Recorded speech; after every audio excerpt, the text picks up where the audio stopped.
What's going on, guys? Just another critic back with part two.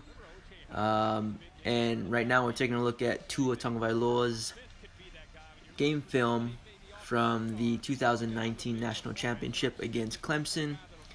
And in this part, kind of want to talk about why I believe Tua wasn't dethroned as the best quarterback in college football. Obviously, if you just watched part one, I kind of, went over Trevor's film and talked about pretty much why I don't believe he took that number one spot. He really didn't do anything in that game, for me personally, to have shown that he created a gap between himself and Tua. And as you're seeing the film in the background, I believe we're about to see the interception from Tua come up here in a second, the pick six. And so that was a beautiful read by the corner, combination of a bad pre-snap read by Tua. And so it's just something to keep in mind is that with Tua, a lot of his play last year and success as well came from pre-snap reads, right? Just looking at what the defense has before the snap is taken and immediately already knowing where he's wanting to go. And so that's what it looked like in that particular situation. And he threw a pick six. But he came right back down, threw a 70-yard bomber to Jerry Jeudy. But yeah, it's something that he definitely needs to work on and not getting so comfortable with those pre-snap reads. But it's something that he's had success with in the past, up until obviously the Clemson game. And I think that had a lot to do with Brent Venables and recognizing how much pre-snap recognition Tua does and keying in on that, and then that leading to him drilling that into his guys' heads, right? Because in the second interception, we eventually see, I believe his name is Mullins, who is a corner for Clemson. He basically looks like he knows the play and he's running the route for Jeudy. But we'll get to that later on in the film. As far as why I believe, Tua hasn't been dethroned, a lot of people, when thinking back on this game, they feel that Tua was rattled, Tua couldn't handle this defense. But if you watch the film, the kid, even after throwing interceptions, he just comes right back in and does his job and hits his guys and sticks in the pocket. And it was clear Clemson was putting, a ton of pressure on him. And the thing about Clemson, especially last year's defense up front, look at these guys. They're monsters, right? It's no surprise that all of them ended up in the NFL. And so with this front four, the great thing about having such a dominant front four is that you can rush four while sitting seven in the secondary. And that's because your front four can go ahead and do the job and get that type of pressure that you need from them without sending extra defenders, which is big time help to the secondary. And so here's Tua's second touchdown. Simple, play action, quarterback boot, whatever you want to call it. Hits the tight end in open space. Any quarterback should make that throw. But going back to what I was saying, it was quite evident that Clemson came in with a phenomenal game plan. And you can't take anything away from them, man. They probably played their most perfect game of the season and in the night that they needed to, right? And so in this game, as you continue to watch Tua in this game film, the kid was not shaken at all. He just came back, play after play, pressure in his face. And if you already watched part one, I'm not here to bash Trevor at all. As I said, he can eventually become the number one quarterback in college football. I just didn't see anything from him in this game that separated himself from Tua. And so here we see they try to go ahead with the shovel pass. Once again, man, those guys up front read it. Got a couple vets on that line. read it, ate it up, forced them to kick a field goal.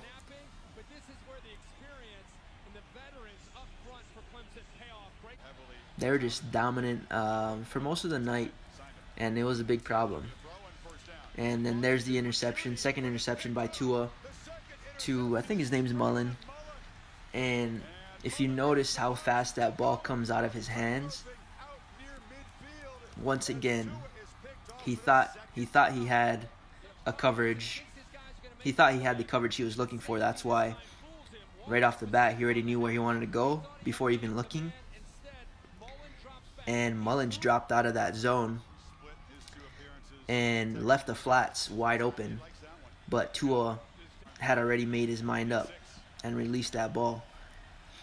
And so that's something he's going to have to work on, of course. And then, of course, Mullen makes another play. Definitely hits him low. I'm not sure why he did that. Probably should have took that ball right out of his hands. It led to a fumble, but anyway, moving along.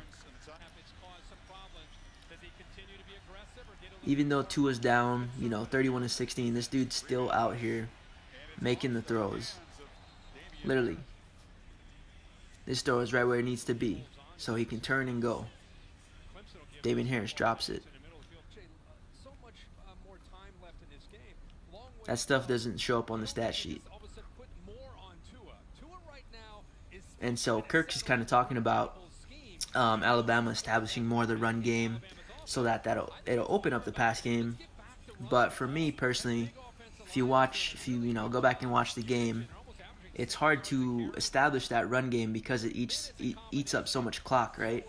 And the way that Clemson was scoring so quickly, to go ahead and try and take that slow method of, establishing the run and working your way into opening up the pass game, it's just going to be tough with the way your defense had been playing all night. And so here we see Tua just hit an open Herb Smith.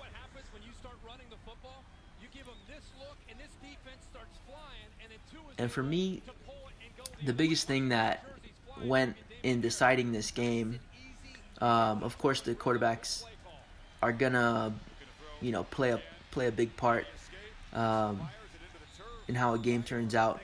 But for me, football, from the moment that I've been watching football and everything that I've learned about football, when talking to people who have expertise in the area, a lot of what's talked about is winning at the line of scrimmage on defense or on offense. And I think that's the biggest factor that decided which way this game was going to go, because Clemson simply dominated on both sides of the ball at the line of scrimmage. As I already talked about, those big boys up front for Clemson, who eventually went to the NFL, they were just not letting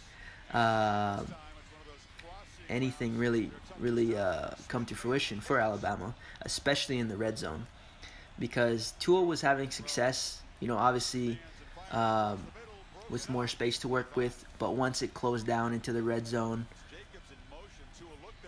especially when Alabama was trying to, run the ball or do some simple dump-offs,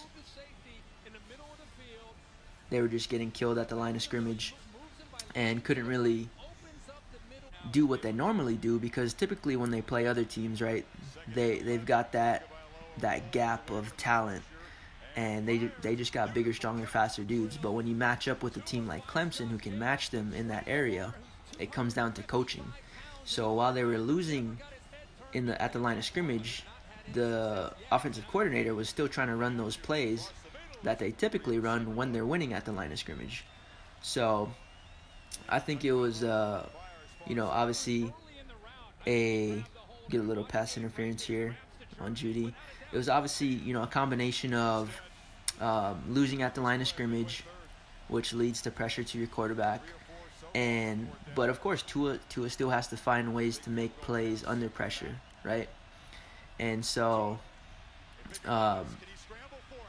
combination of losing at the line of scrimmage, coaches not adjusting to losing at the line of scrimmage and getting more creative with their play calling, and then, of course, Tua has to find a way to make it work based on what he's given. Um, and I get that a lot of people are giving him a lot of criticism based on his play versus, some of the top defenses in the nation. But what we all have to keep in mind is this kid is this was his first year as a starter. Literally his first year as a starter, broke records at the school, broke records in efficiency. And while he did struggle in those games, statistically, it just looks terrible, right? But if you go back to the game film, it's going to look just like this. Even after he made the picks, he comes right back. He's just hitting his guys right in the face mask, putting balls right where they should be. He's one of the most composed quarterbacks in my opinion, and he's got great footwork, and he's got a great short-term memory. He just puts it out of his mind and moves forward. And so, to touch on those top defenses that he played, while he did struggle, I think because of that struggle, he'll be the better quarterback coming into 2019. Because when you compare the defenses that he's played versus Trevor, the best defense that Trevor played was Alabama. And this Alabama team was the worst defense that Saban has had during his time at Alabama, ranked 16th in the nation. So Tua played, I believe it was the 13th, the 5th, and the 1st ranked defenses. And the 13th and the 1st, as well as LSU and Auburn, that all came before the actual college football playoff. So obviously he's got a lot of growth to do. A lot of people think he's overrated now, and I really just don't think that's the case. If you go back and watch his film, in those games that he did struggle, I think, his injury does play a little part in his mobility and his ability to step into certain throws, into tight windows, because a lot of your throws are going to come from your base, right? And so he had a knee injury, eventually led to, his ankle injury in the Georgia game. And so that's your base, and it's going to affect how balls come out of your hands. And so basically what I'm saying, I'm not excusing any of his play. He certainly could have made better decisions even while injured. All I'm saying is that we've seen what he's capable of when he's healthy, and if he gets a clean pocket, this kid just does not miss his man. He does not miss his man. And if you look at the mistakes that he's made, especially in this national championship game, they were on pre-snap reads. It wasn't like he was sitting back there, and then throwing a pick, right? It was because he had his mind made up, combined with Clemson's phenomenal defensive scheming in disguising their coverages. So a lot of people may think he's overrated now because what he wasn't able to do in putting up, ridiculous numbers versus those top defenses. I personally believe that's going to make him even better coming into the 2019 season, and he's got so much more room for growth as well as Trevor. So I think as far as who's the number one quarterback in college football right now, I will just leave it with Tua, just because I feel like Trevor did not dethrone him as the number one guy. Outside of that, Trevor is more than capable of doing that this year, but all of our questions will be answered this year, right? Because both of the guys will have an off season to fix their mistakes, get better, and so it's gonna be one interesting season to say the least. And a lot of what is it called? The experts and analysts have kind of turned their backs on Tua and are, obviously crucifying the guy because of his struggles. But if he can stay healthy, along with, being okay with throwing the ball away and knowing when to get rid of it, I don't see why he can't have another record-breaking year at Alabama, especially with the returning wide receivers. And so, I think I've pretty much covered all I'd like to cover in this. And as I've said already, and I'll say again, It's not that Trevor isn't a good or great quarterback. It's just that he didn't do anything significant. He wasn't, having to throw tight window balls under pressure, and the dude was just simply taking what the defense was giving him. So nothing against Trevor. I just haven't seen anything to separate himself from Tua, and Tua hasn't done anything to, lose that top spot for me, right? So with that being said, guys, appreciate you guys for supporting the podcast. Thanks for watching the video. Thanks for listening. I've got a lot more content coming out before the season and during the season.